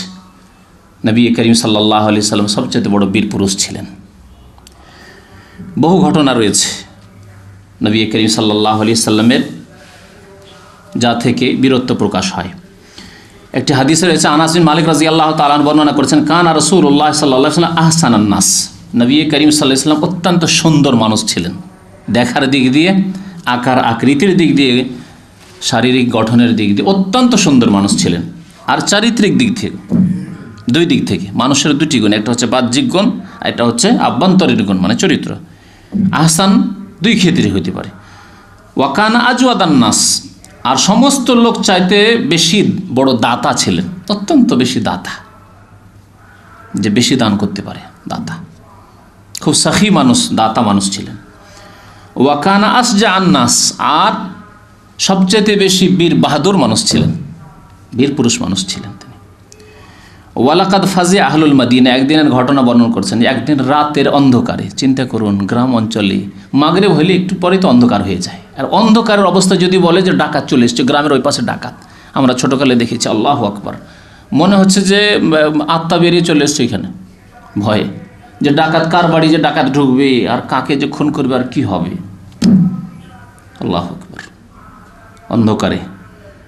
তো একদিন মদিনায় হঠাৎ করে মদিনার লোকেরা ঘাবড়িয়ে পড়েছে, খবর এসছে যে কাফের শত্রুরা মদিনার ওপর হানা দিয়ে চলে এসছে রাতের অন্ধকারে, আর কোন দিক থেকে যে কার বাড়িতে ঢুকে চলে এসছে মদিনার কাছে। চারিদিকে যদি পাহাড় থাকে, শত্রু যে কোন দিক থেকে আসে আর কোনখানে আত্মগোপন করে, অন্ধকারে কিছু বোঝার নেই। ওয়ালাকাদ ফাজি আহলুল মাদিনা, মদিনাবাসীরা সেদিন ঘাবড়িয়ে পড়েছিলেন।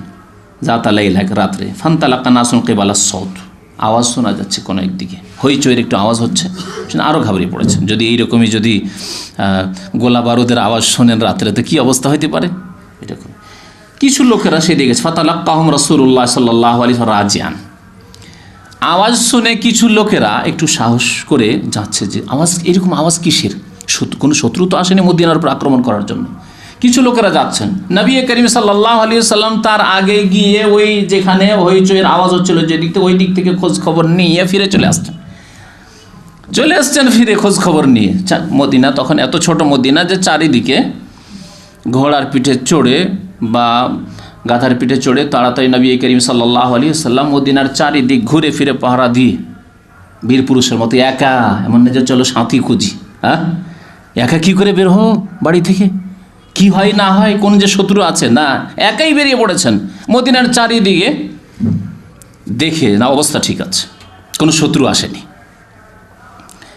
ফিরে চলে আসছেন। আর কিছু সাহাবায়ে কেরামরা যাচ্ছেন এই আওয়াজ শুনে, হইচইয়ের আওয়াজ শুনে, যে ব্যাপারটা কি হয়েছে। ফাতালাক্কাহুম রাসূলুল্লাহ সাল্লাল্লাহু আলাইহি ওয়াসাল্লাম রাজিয়ান, ফিরে আসছেন নবী সাল্লাল্লাহু আলাইহি ওয়াসাল্লাম, ওয়াকাদ সাবাকাহুম ইলা সাউত ওয়া হুয়া আলা ফারসিন লিআবি তালহা, সেই দিন ঘোড়ার উপরে চড়েছেন নবী করিম সাল্লাল্লাহু আলাইহি ওয়াসাল্লাম, আবু তালহার ঘোড়া নিয়ে গেছিলেন, যে দেখি তোমার ঘোড়াটা দাও। আর এই ঘোড়া খুব দ্রুত চলত। ফি উনুকিহিস সাইফ, আর একটি তরবারি নিজের কাঁধে করে নিয়ে আছেন, তরবারি একটি, আর ঘোড়ার পিঠে চেপে। ওয়া হুয়া ইয়াকুল, আর বলছেন সাহাবায়ে কেরামদেরকে যারা যাচ্ছেন এখন, লাম তুরাও, কোনো ভয় নেই, কোনো ভয় নেই, যাওয়ার দরকার নেই তোমাদের, যাও বাড়িতে, নিজ নিজ বাড়িতে গিয়ে ঘুমাও। চলে আসছেন খোঁজ খবর নিয়ে পাহারা দিয়ে। কত বড় বীর পুরুষের কাজ। যারা কাপুরুষ যদি এরকম আওয়াজ শুনে, তো কোথায় যে ঢুকবে খুঁজে পাওয়া যায়, বাড়ির লোকও খুঁজে পাবে না যে গেছে কোথায়, এমন জায়গায় ঢুকেছে। লাম তুরাও কাল ওয়াজাদনাহু বাহরান, নবী করিম সাল্লাল্লাহু আলাইহি ওয়াসাল্লাম বললেন যে আজকে ঘোড়াটিকে দেখলাম সমুদ্রের মতো, মানে এত দ্রুত বেগিয়ে এই ঘোড়া। তাহলে মুসলিম তখনই চরিত্রবান হতে পারবে যখন বীর পুরুষ হবে, কাপুরুষ হবে না।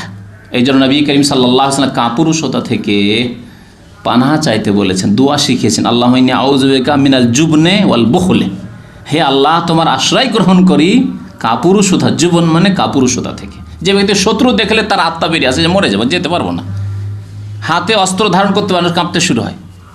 নিজে যদি কাঁপতে শুরু হয় শত্রুর কথা শুনে, তাহলে আর অস্ত্র ধরবে কি করে হাতে, আর দাঁড়াবে কি করে রণক্ষেত্রে গিয়ে, আর দাঁড়াবে কি করে শত্রুর সামনে, অন্ধকারে বের হবে কি করে বাড়ি থেকে। আমাদের অনেকের অন্তর এত দুর্বল যে রাতের অন্ধকারে একটু যদি কোনো একটা বিড়ালের আওয়াজ শুনি তো হয় চিন্তা করবো যে কোনো ভূত শয়তান আছে না মানুষ শয়তান আছে, চোর ডাকাত আছে, ভয়ে মনে হচ্ছে সব লোমগুলি খাড়া হয়ে গেছে, ঠিক না?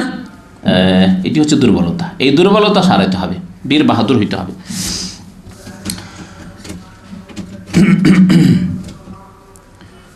15 নম্বরের গুণ হচ্ছে চারিত্রিক গুণ, যে ত্যাগ স্বীকার করা আর নিজের ওপর অন্যকে প্রাধান্য দেওয়া, অগ্রাধিকার দেওয়া। ত্যাগ স্বীকার করতে হবে। চরিত্রবান ওই ব্যক্তি যে ব্যক্তি ত্যাগ স্বীকার করতে পারবে।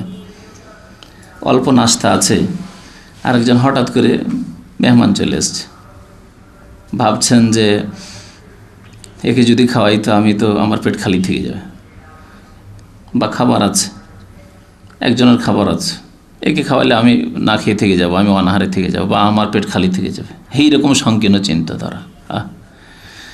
এতটুকু অন্তর তৈরি করতে পারিনি আমরা যে খাওয়াই দিলাম, না আমি খেলাম না, অসুবিধা কি, মেহমান এসছে তাকে খাওয়াই দিলাম, আমি খেলাম না। জি, সাহাবাই কেরামরা এইরকম ছিলেন। আল্লাহ রাব্বুল আলামিন সাহাবাই কেরামদের সম্পর্কে, আনসারদের সম্পর্কে আয়াত নাযিল করেছেন, ওয়া ইউসিরুনা আলা আনফুসিহিম ওয়ালাউ কানা বিহিম খাসাসা, সূরা আশরের আয়াত। ওয়া ইউসিরুনা আলা আনফুসিহিম, তারা অন্যদেরকে নিজের ওপর অগ্রাধিকার দিয়ে থাকে, প্রাধান্য দিয়ে থাকে, ওয়ালাউ কানা বিহিম খাসাসা, যদিও তাদেরকে ক্ষুধায় থাকতে হয়, নিজে ক্ষুধায় থেকে গিয়ে অন্যকে খাওয়িয়ে দেয়। একটি ঘটনার পরিপ্রেক্ষিতে নবী করিম সাল্লাল্লাহু আলাইহি সাল্লামের ওপর এই আয়াত নাযিল হয় আল্লাহর পক্ষ থেকে, ওয়া ইউসিরুনা আলা আনফুসিহিম ওয়ালাউ কানা বিহিম খাসাসা। এই আবু তালহা রাদিয়াল্লাহু তাআলা আনহুর বাড়ির ঘটনা। তার স্ত্রী রুমাইসা, আমাদের দেশের মানুষরা রমিসা মহিলাদের নাম রাখে, রুমাইসা রাদিয়াল্লাহু তাআলা আনহা, তিনি এই পরামর্শ দিয়েছিলেন বাড়িতে খাবার, মেহমান, নবী করিম সাল্লাল্লাহু আলাইহি সাল্লামের কাছে অনেক মেহমান দূর থেকে এসছে। নবী সাল্লাল্লাহু আলাইহি সাল্লাম মেহমান বিতরণ করছেন যে কে আছে একজন করে নিয়ে যাবে, কে আছে দুইজন করে নিয়ে যাবে, কে আছে তিনজন করে নিয়ে যাবে, মেহমান নিয়ে। আজকে অনেক মেহমান এসছে, নতুন মুসলমান এসছেন, এদের থাকার খাওয়ার জায়গা নেই। নবী সাল্লাল্লাহু আলাইহি সাল্লাম কিছু মেহমান নিলেন, সাহাবারা একটা দুটো তিনটা করে নিয়ে। আবু তালহা রাদিয়াল্লাহু তাআলা ভয়ে ভয়ে যে বাড়িতে তো তেমন কিছু নেই, গরিব মানুষ, একটা মেহমান নিই, কি আছে না আছে। একটি মেহমান নিয়ে যাচ্ছেন আর গিয়ে বলছেন রুমাইসা রাদিয়াল্লাহু তাআলা আনহাকে, স্ত্রীকে, যে দেখো মেহমান নিয়েছি, আল্লাহ রসুলের মেহমান, সবাই মেহমান নিচ্ছে আর আমি নেব না, নেকি থেকে মজ্জিত থাকবো, জানছি যে হয়তো কিছু নেই বাড়িতে, তারপরে নিয়ে এসেছি, দেখো কিছু। বললেন রুমাইসা রাদিয়াল্লাহু তাআলা, মা ইনদি ইল্লা কুতু সিবিয়ানি, বাড়িতে যা আছে তা দিয়ে ছোট বাচ্চাদের খাওয়া দাওয়া হবে, আমাদেরও জুটবে না। আল্লাহু আকবার। বাড়িতে যা আছে তা দিয়ে ছোট বাচ্চাগুলোকে খাওয়ানো হবে, আর আমরা স্বামী স্ত্রী রাত্রে না খেয়েই থাকতে হবে, এই অবস্থায় আছি। তবে অসুবিধা নেই। দেখেন স্ত্রী যদি সাথ দেয় তাহলে দিনের কাজ করতে অনেক সুবিধা হয়, তবে অসুবিধা নেই। কি করতে হবে তাহলে?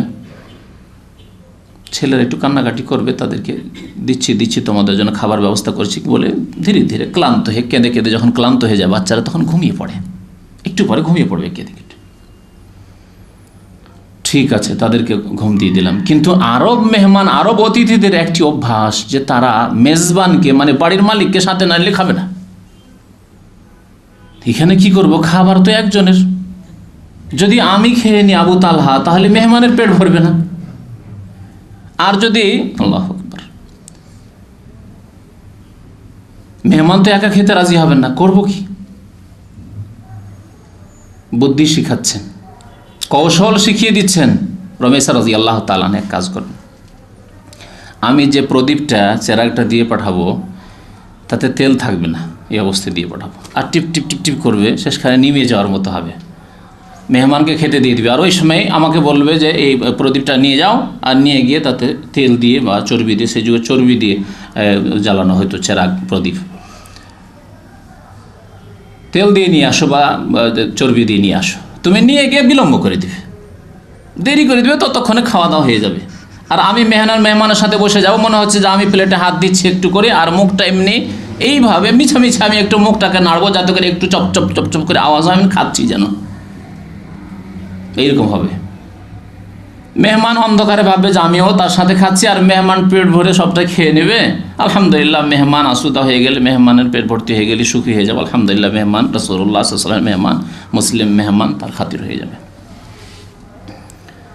ইসলামে এমনকি কাফের মেহমান হলেও নবী করিম সাল্লাল্লাহু আলাইহি ওয়াসাল্লাম তার মেহমান নওয়াজি করেছেন, আর এই উত্তম চরিত্র দেখে সেই কাফের মুসলমান হয়ে গেছে নবী করিম সাল্লাল্লাহু আলাইহি ওয়াসাল্লামের কাছে। ইন্নাকা লাআলা খুলুকিন আযীম।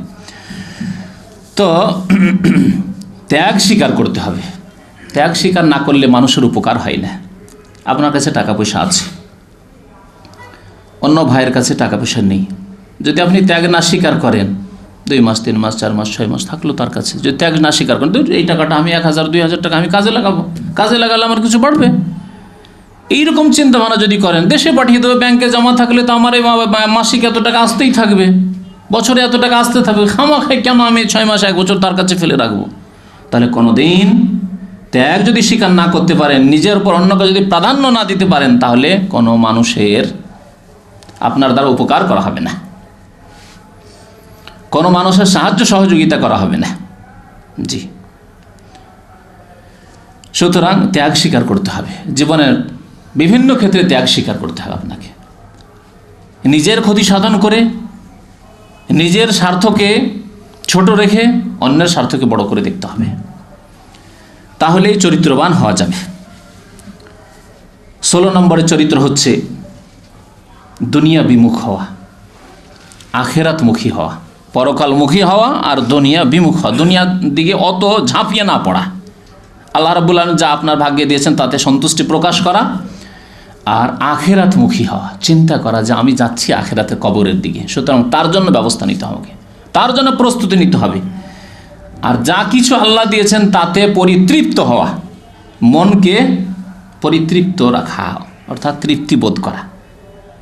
ডাল ভাত খেলেও আলহামদুলিল্লাহ তৃপ্তি, কথা নয় যে আরে ওদের এত পয়সা, ডেইলি মাছগোস্ত খাচ্ছে ওই চৌধুরীর বাড়িতে, ওই জমিদারের বাড়িতে, আর আমরা মাসে একবার মাছ খেতে পাই না, ওই কুরবানির গোস্ত ছাড়া আর সারা বছরে গোস্ত খেতে পাই না। না, এইরকম হিংসুটে ভাব থাকলে হবে না, বা হাই আফসোস করলে হবে না। জি, পরিতৃপ্ত থাকতে হবে। আলহামদুলিল্লাহ, শুকনো রুটি খেলাম আলহামদুলিল্লাহ, ডাল ভাত খেলাম আলহামদুলিল্লাহ, না খেলাম আলহামদুলিল্লাহ, যা খেয়েছি আলহামদুলিল্লাহ। নবী করিম সাল্লাল্লাহু আলাইহি সাল্লাম বলেছেন, বাইতুল লা তামারা ফি জিআউন আহল, যদি কারো বাড়িতে খেজুর থাকে তাহলে সেই বাড়ির লোকেরা অনাহারে নয়, গরিব নয়। আমাদের বাড়িতে কত কি আছে, তারপরে মনের তৃপ্তি হয় না আমাদের। খেজুর থাকলে সেই বাড়ির লোকেরা ক্ষুধার্ত নয়, নবী করিম সাল্লাল্লাহু আলাইহি সাল্লাম বলেছেন, বাইতুন লা তামারা ফিহি জিআউন আহল। আর যদি কারো বাড়ি খেজুর না থাকে, জানতে হবে যে ক্ষুধার্ত। নবী করিম সাল্লাল্লাহু আলাইহি সাল্লামের জামানায় সাহাবায়ে কেরামরা এই কথাটি বুঝতেন, যদি বাড়িতে খেজুর আছে, 2-4-5টি খেজুর খেয়ে নিলাম আর পানি খেয়ে নিলাম, বাস মাসের পর মাস চলে যেত। মা আয়েশা রাদিয়াল্লাহু তাআলা আনহা বলছেন, 1 মাস 2 মাস 3 মাস টানা চলে যেত, আমাদের লা নুকিদু নারান, বাড়িতে আমাদের চুলা জ্বলতো না। কি খেতেন আপনারা? 3টি 5টি 7টি খেজুর খেয়ে নিতাম, আর তারপরে পানি পান করে নিতাম, দিন পাত হয়ে যেত। তো মনে তৃপ্তি অনুভব করতে হবে যে আলহামদুলিল্লাহ খুব ভালো আছি, যে অবস্থায় আছেন খুব ভালো আছে আলহামদুলিল্লাহ। আজকাল মুসলিমদেরকে জিজ্ঞাসা করে, কেউ যদি জিজ্ঞাসা করে ভাই কেমন আছেন, আরে ভাই বলিয়েন না, খুব পেরেশান আছি ভাই। ভাই কেমন আছেন? আর যেমন হয় ভাই, চলে যাচ্ছে, আর কি বলবো।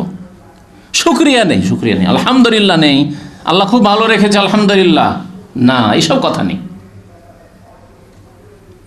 পরিতৃপ্তি নেই, খাই ভাব। নবী করিম সাল্লাল্লাহু আলাইহি সাল্লাম একটি হাদিসে ইরশাদ করেছেন, তিরমিজির হাদিস, ইবনে মাজার হাদিস, ক্বালা রাসূলুল্লাহ সাল্লাল্লাহু আলাইহি ওয়াসাল্লাম, মান আসবাহা মিনকুম আমিনান ফি সিরবিহি, তোমাদের কেউ যদি নিজ বাড়িতে নিরাপদ থাকে, কোনো টেনশন নেই, বাড়িতে আরামে ঘুম আসছে, মাশাআল্লাহ, আমিনান ফি সিরবি, যেখানে ঘুমাচ্ছেন আপনি নিরাপদ ঘুমাচ্ছেন, মুআফা ফি জাসাদিহি, দৈহিক দিক থেকে শারীরিক দিক থেকে মুআফা, সুস্থ আছেন, আর কি হ্যাঁ নিরাপদ আছেন, নিরাপত্তা আছে আর সুস্থ আছেন। ইনদাহু কুতু ইয়াউমিহি, আর বাড়িতে একদিনের খাবার আছে, আল্লাহু আকবার, বাড়িতে একদিনের খাবার আছে, কুতু ইয়াউমিহি, আর কুত এমন খাবার যেটি কাজ চলে যাওয়া, কাজ চলা খাবার আছে একদিনের। ফাকান্নামা হিজাত লাহুদ দুনিয়া বিহাযাফিরিহা, তাহলে সেই ব্যক্তির জন্য যেন পৃথিবীর সব কিছুই তাকে দিয়ে দেওয়া হয়েছে, যথেষ্ট, যে কালকের জন্য খাবার আছে, আজকের রাত্রে, কালকের চিন্তা করতে হবে না, কালকের খাবার আছে, আর এই রাত্রে গিয়ে আরামে আপনাকে ঘুম আসবে, আর মাশাআল্লাহ সুস্থ আছেন, হাসপাতালে যেতে হবে না, হ্যাঁ, স্বাস্থ্যের দিক দিয়ে মাশাআল্লাহ সুখী আছেন, আর যেহেতু নিরাপদ আছেন সেজন্য মানসিক দিক থেকেও সুখী আছেন। আর কি চান আপনি? দুনিয়া আপনাকে দিয়ে দেওয়া হয়েছে, যথেষ্ট আপনাকে দিয়ে দেওয়া হয়েছে, আর কি চান? এই নিয়ামতের শুকরিয়া কেমন করে আদায় করবে?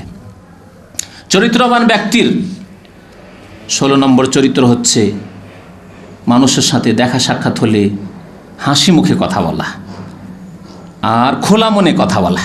হাসি মুখে কথা বলা আর খোলা মনে কথা বলা। অনেকে আছেন হাসি মুখ তো নেই, খোলা মনে কথা বলতে চান না। যদি কেউ বলে ভাই কেমন আছেন, আছি ভালো আছি, ভাই আপনাকে জিজ্ঞেস করলো যেইভাবে সেইভাবে আপনি বলেন ভাই কেমন আছেন, হ্যাঁ ভাই ভালো আছি, আপনি কেমন আছেন, জি, শুধু হ্যাঁ ভাই ভালো আছেন না। যখন তিনি জিজ্ঞেস করলেন আপনাকে যে কেমন আছেন, তাহলে আপনারও উচিত যে আপনি কেমন আছেন জিজ্ঞেস করুন। জি, হাসি মুখে কথা বলা এবং খোলা মনে কথা বলা। প্রিয় নবী মুহাম্মদ রাসূলুল্লাহ সাল্লাল্লাহু আলাইহি সাল্লামের এই ক্ষেত্রে বহু হাদিস আছে। একটি হাদিস রয়েছে তাবাসসুমুকা ফি ওয়াজহি আখিকা লাকা সাদাকা। তুমি যদি তোমার মুসলিম ভাইয়ের সামনে মুচকি হেসে কথা বলো, হাসি মুখে কথা বলো, তো তুমি সাদকা করলে, তোমার সাদকা হয়ে গেল। পয়সা দিলেন না, দিতে পারলেন না, গরিব মানুষ, হয়তো সাদকার নেকি পেয়ে গেলেন আপনি।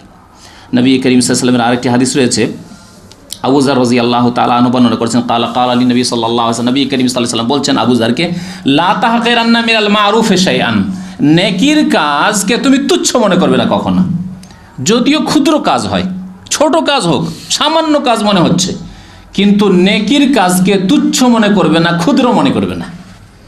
1টি রিয়াল সবাই দিচ্ছে, 10 রিয়াল করে দান করছে।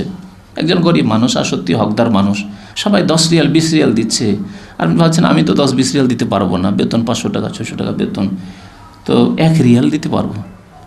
আপনি এটাকে তুচ্ছ মনে করবেন না, আপনার জন্য এটাই যথেষ্ট, খুব ভালো, কারণ আপনি আন্তরিকতার সাথে দিচ্ছেন। আপনি যদি কিছুই না দিতে পারেন আপনি আর্থিক দিক থেকে, তো কি দেবেন আপনি? ওয়ালাউ আনতালকা আখাকা বিওয়াজহিন তালিকিন, তুমি তোমার ভাইয়ের সাথে হাসি মুখে দেখা সাক্ষাৎ করবে, হাসি মুখে কথা বলবে, এটি তোমার সাদকা। কমপক্ষে এই কাজটি করবে, এটি তোমার নেকির কাজ। আর এই ক্ষেত্রে এই কাজটিকে তুমি তুচ্ছ মনে করবে না, হাসি মুখে কথা বললাম, একটু মন খুলে কথা বললাম, তো এই এমন বা কী করলাম, না, এটি নেকি করলে, তুমি বড় নেকির কাজ করলে। কেউ আর্থিক সাদকা করে নেকি করলো, তুমি এইভাবেই তুমি সাদকা করলে। মুসলিম শরীফের হাদিস। চরিত্রবান হতে হলে 17 নম্বরে কারো সামনে ভিক্ষা করা থেকে বাঁচতে হবে। এ সম্পর্কে ইঙ্গিত হয়েছে গত সপ্তাহে। আর নিজেকে সবসময় সচ্ছল মনে করতে হবে, আর নিজ হাতটিকে ওপরে রাখার চেষ্টা করতে হবে। নবী করিম সাল্লাল্লাহু আলাইহি ওয়াসাল্লাম বলেছেন, আলিয়াদুল উলিয়া খায়রুম মিনাল ইয়াদিস সুফলা, ওপরের হাত নিচের হাত তুলনায় উত্তম। নিচের হাত মানে যে হাত চাই কারো কাছ থেকে, তার চাইতে ওই হাত উত্তম যে হাত কি করে দিতে পারে।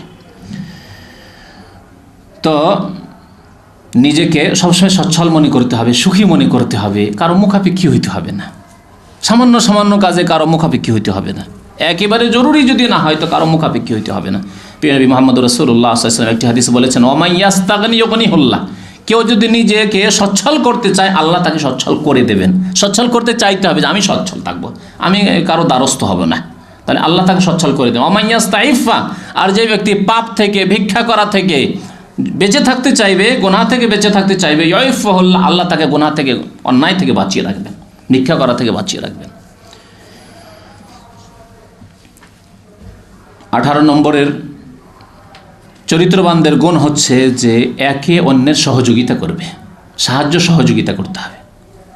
আল্লাহ রাব্বুল আলামিন মুসলিমদেরকে সম্বোধন করে বলছেন, ওয়াইন ইস্তানসারুকুম ফিদ্দীন ফাআলাইকুমুন নাসর, তোমাদের কাছে ধর্মের দোহাই দিয়ে, অর্থাৎ তোমাদের দ্বীনি ভাই, দিনের ক্ষেত্রে, পার্থিব স্বার্থের ক্ষেত্রে নয়, দিনের ক্ষেত্রে যদি কেউ সাহায্য চায়, সাহায্য কামনা করে, ফাআলাইকুমুন নাসর, তাহলে তোমাদের জন্য সাহায্য করা ফরজ, সাহায্য করতে হবে।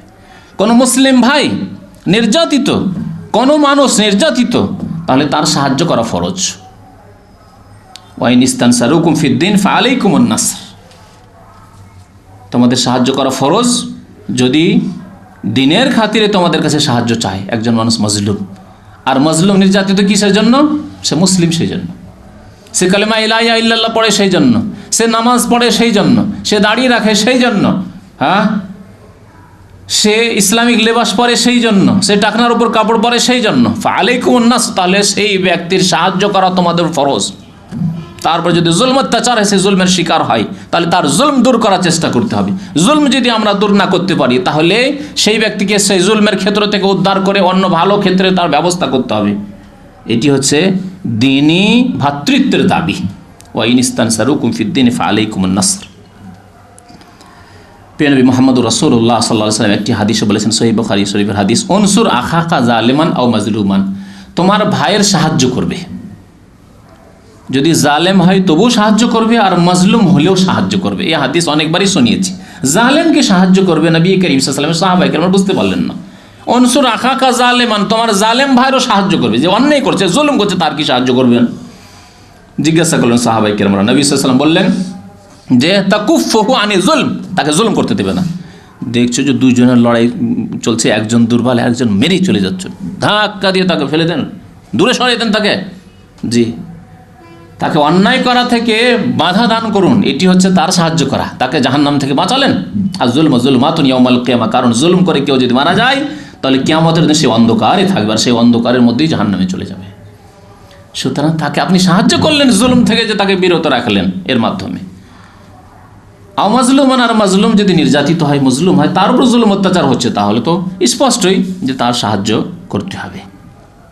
জাহিলি যুগে, ইসলাম আসার পূর্বে কাফেররা এই প্রবাদটি বলতো, এটি তাদের প্রবাদ ছিল, উনসুর আখাকা জালেমান মাজলুমান, আরে তোমার জাতি ভাই, তোমার বংশের ভাই, হ্যাঁ, তার সাহায্য করো, জালেম হলেও সাহায্য করো যেহেতু তোমার বংশের লোক, আর মজলুম হলেও সাহায্য করো তোমার বংশের লোক।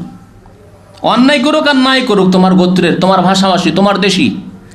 এই কথা ছিল জাহিলি যুগে আবু জাহাল, আবু লাহাবদের এসব কথা ছিল। ইসলাম আসার পরে নবী করিম সাল্লাল্লাহু আলাইহি ওয়াসাল্লাম কথা সেটি, কিন্তু ব্যাখ্যা পরিবর্তন করে দেন নবী করিম সাল্লাল্লাহু আলাইহি ওয়াসাল্লাম, যে জালেমকে কীভাবে সাহায্য করতে হবে, জুলুম থেকে বাধা দিয়ে। আর জাহিলি যুগের লোকেরা, মুশরিকরা, কাফেররা কি বলতো? আরবের যারা জাতীয়তায় বিশ্বাসী ছিল, তারা কি বলতো? তারা বলতো, তোমার জাতির লোক তো, তোমার কুরাইশ, তোমার তামিম বংশের, তোমার অমুক গোত্রের, তোমার দেশবাসী, তোমার মহল্লাবাসী, সাহায্য করতে হবে, জুলুম করলে কি হবে? তোমার ভাই। জি না, জায়েজ না ইসলামে। গত সপ্তাহে এই সম্পর্কে কথা বলা হয়েছে, যদিও তোমার ভাইয়ের বিরুদ্ধে হোক না কেন, তোমার বাবার বিরুদ্ধে হোক না কেন, তোমার ছেলের বিরুদ্ধে হোক না কেন, কিন্তু তোমাকে কি করতে হবে? ইন্নাল্লাহ ইয়ামুরু বিল আদলি ওয়াল ইহসান, ন্যায় বিচার প্রতিষ্ঠার ক্ষেত্রে এদিকে ইঙ্গিত করা হয়েছে। 19 নম্বরের চরিত্রবানের গুণ হচ্ছে যে শুধু মানুষের নয়, সমস্ত সৃষ্টি জগতের সাথে সদাচরণ করা। শুধু মানুষের সাথে সদাচরণ নয়, সমস্ত সৃষ্টির সাথে সদাচরণ করা, যে কোনো সৃষ্টির সাথে ভালো আচরণ করতে হবে। আল্লাহ রাব্বুল আলামিন কোরআন কারীমে ইরশাদ করেন, ইন্নাল্লাহা ইয়ামুরু বিল আদলি, আল্লাহ ন্যায় বিচারের আদেশ করেছেন, আর কিসের? ওয়াল ইহসান, সদাচরণের আদেশ করেছেন। ওয়া ইতাইজিল কুরবা, আত্মীয়দেরকে বিশেষ করে দিতে হবে তাদের হক। ওয়া ইয়ানহা আনিল ফাহশা, অশ্লীলতা থেকে আল্লাহ নিষেধ করেছেন। ওয়াল মুনকার, অন্যায় কাজ থেকে নিষেধ করেছেন। ওয়াল বাগি, জুলম অত্যাচার থেকে নিষেধ করেছেন। ইয়াইজুকুম, তোমাদেরকে আল্লাহ উপদেশ দান করছেন।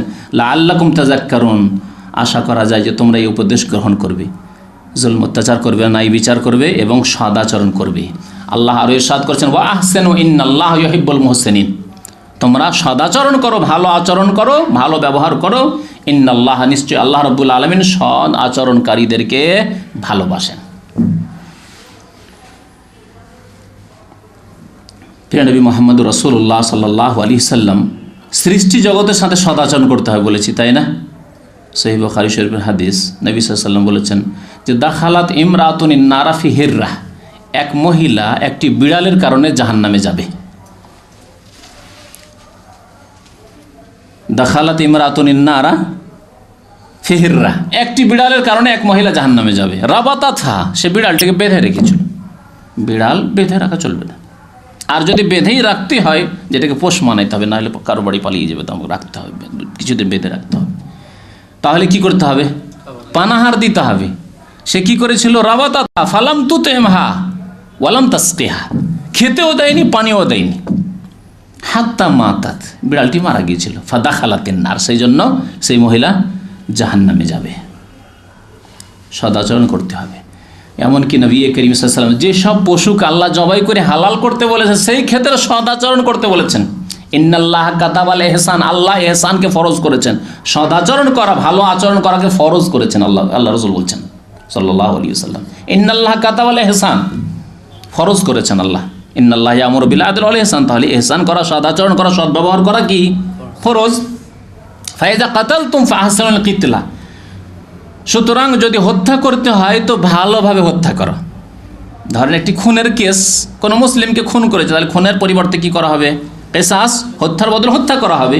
কিন্তু এই হত্যার ক্ষেত্রেও ধারালো অস্ত্র দিয়ে হত্যা করতে হবে, পিটিয়ে পিটিয়ে পিটিয়ে পিটিয়ে নয়, কষ্ট দিয়ে নয়।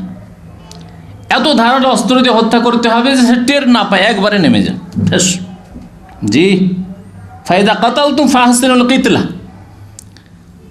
ওয়াইদা যাবাহতুম, যখন জবাই করবে, মোরগ জবাই করবে, খাসি জবাই করবে, গরু জবাই করবে, ওট জবাই করবে, তখন ফাহসিনু যিবহা, তখন ভালো সদ আচরণের সাথে জবাই করবে। মোরগ জবাই করছেন আর চাকু একেবারে ভোতা হয়ে আছে, তাতে ধার নেই, কিচ্ছু নেই, চলেই যাচ্ছেন, ঘুষেই চলে যাচ্ছেন, না, জায়েজ নয়। সেই জন্য নবী সাল্লাল্লাহু আলাইহি ওয়াসাল্লাম কি বলছেন? ওয়ালিয়ুহিদ্দা আহাদুকুম সুফরাতাহু, সুফরা চাকু, চাকুকে, অস্ত্রকে কি করেন? ধারালো বানিয়ে নেন, তারপর আপনি মোরগ জবাই করেন, খাসি জবাই করেন, গরু জবাই করেন। জি, এ হচ্ছে ইহসান, সদাচরণ করতে বলা হয়েছে। আর যাকে জবাই করে ফায়দা নেই, জবাই করা জায়েজ নয়, খাওয়ার হালাল নয়, আর সে আপনাকে কষ্ট দেয় না, কষ্টদায়কও নয়, সুতরাং জবাই করা জায়েজ নয়। আশা করি বুঝতে পারছেন কথা, তাই না? এমনও কিছু পশু আছে যেগুলি মানুষের ক্ষতি করেন না, হিংস্র পশু নয়, আর সেগুলি আমাদের জন্য খাওয়া হালাল নয়, বরং আমাদের বিভিন্ন ক্ষেত্রে ফায়দা রয়েছে, তাহলে সেগুলি জবাই করা জায়েজ কি? জায়েজ নয়। কিন্তু হিংস্র পশু, তাকে যদি ছেড়ে দিতে মানুষ খেয়ে নেবে, হ্যাঁ, তাহলে জবাই করতে হবে, তাহলে হত্যা করতে হবে। আর যেগুলি আল্লাহ হালাল করেছেন সেগুলিকে ইহসানের সাথে জবাই করতে বলেছেন নবী করিম সাল্লাল্লাহু আলাইহি ওয়াসাল্লাম। চরিত্রবান হলে 20 নম্বরে বিশেষভাবে নিজ পরিবারের সাথে, নিজের ছেলে মেয়েদের সাথে, নিজের ভাই বোনের সাথে, এদের সাথে সদাচরণ করা, স্ত্রীর সাথে সদাচরণ, দাসী না মনে করা, ছেলে মেয়েদের সাথে সদাচরণ, এ কথা না মনে করা যে এদেরকে খাওয়াচ্ছে, যা ইচ্ছা তাই করে পিটিয়ে দেবো, পিটিয়ে কাজ করে নেব, না, ভালো আচরণ করতে হবে তাদের সাথে, তাদের আদর স্নেহ করতে হবে, আদব দিতে হবে, তার সাথে সাথে আদর স্নেহ করতে হবে, সৎ আচরণ করতে হবে। মহান আল্লাহ ইরশাদ করেছেন বিবিদের ক্ষেত্রে, আশিরুহুন্না বিল মারুফ, তোমরা তাদের সাথে জীবনযাপন করো সদাচরণের সাথে, ভালো আচরণের সাথে জীবনযাপন করো। ফাইন কারিহতুমুহুন্না, হতে পারে যে কোনো একটি ব্যবহার, দুটি ব্যবহার খারাপ লাগলো, সবটাই পুরোপুরি পাওয়া যাবে না, দু একটি দিক খুব খারাপ লাগছে, একটু হয়তো বিলম্বে কাজ করে, কাজ তাড়াতাড়ি করতে পারে না, বা কাজে খুব এক্সপার্ট কিন্তু দেখতে ভালো না, কালো বেটে, দেখতে ভালো না, হ্যাঁ, অনেক দিকই ভালো কিন্তু দু একটি দিক আছে, ত্রুটি আছে প্রত্যেক মানুষের মধ্যে। আপনি নিজেকে আপনি দেখতে পাচ্ছেন না, সেই জন্য। আপনি যদি ভালো করে নিজেকে দেখতে পারতেন, ওই দৃষ্টি আপনার থাকতো, তাহলে আপনার মধ্যে বহু ত্রুটি আছে। সুতরাং আল্লাহ বলছেন ফাইন কারিহতুমুহুন্না, যদি তাদের কোনো ক্ষেত্রে কোনো চরিত্রকে অপছন্দ করো, ফাআসা আন তাকরাহু শাইআন, হতে পারে যে কোনো চরিত্রকে বা কোনো আচরণকে খারাপ মনে হচ্ছে, বা কোনো কিছুকে, স্ত্রীর কোনো দিকগুলি খারাপ মনে হচ্ছে, ওয়াজআল আল্লাহু ফীহি খায়রান কাসীরা, অথচ আল্লাহ ওতে মহাকল্যাণ রেখেছেন, বড় কল্যাণ হয়তো আছে, যে তার মাধ্যমে আল্লাহ রাব্বুল আপনাকে খুব সুখী করবেন, মানসিক দিক থেকে সুখী। এই স্বামী স্ত্রীর যে দাম্পত্য জীবন, এর মাধ্যমে আল্লাহ রাব্বুল আলামিন আপনাকে সৎ সন্তান হয়তো আল্লাহ দেবেন। খুব সৌন্দর্যতা পাননি, সুশ্রী সুন্দরী পাননি, কিন্তু আল্লাহ রাব্বুল আলামিন হয়তো খুব ব্রেনি ছেলে, বিচক্ষণ ছেলে দিয়েছে। তো একদিকে ত্রুটি থাকলে অন্যদিকে আল্লাহ রাব্বুল আলামিন দিয়ে দিয়েছেন। প্রিয় নবী মুহাম্মদ রাসূলুল্লাহ সাল্লাল্লাহু আলাইহি ওয়াসাল্লাম ইরশাদ করেছেন, খায়রুকুম লিআহলিহি ওয়া আনা খায়রুকুম লিআহলি। তোমাদের মধ্যে শ্রেষ্ঠ ব্যক্তি ওই ব্যক্তি যেই ব্যক্তি তার পরিবারের কাছে, স্ত্রী ছেলে মেয়েদের কাছে উত্তম। তার স্ত্রী ভালো বলে, ছেলে মেয়েরা খুব ভালো বলে যে আমার আব্বা খুব ভালো। স্ত্রী বলে যে না, আমার স্বামীর মতো আর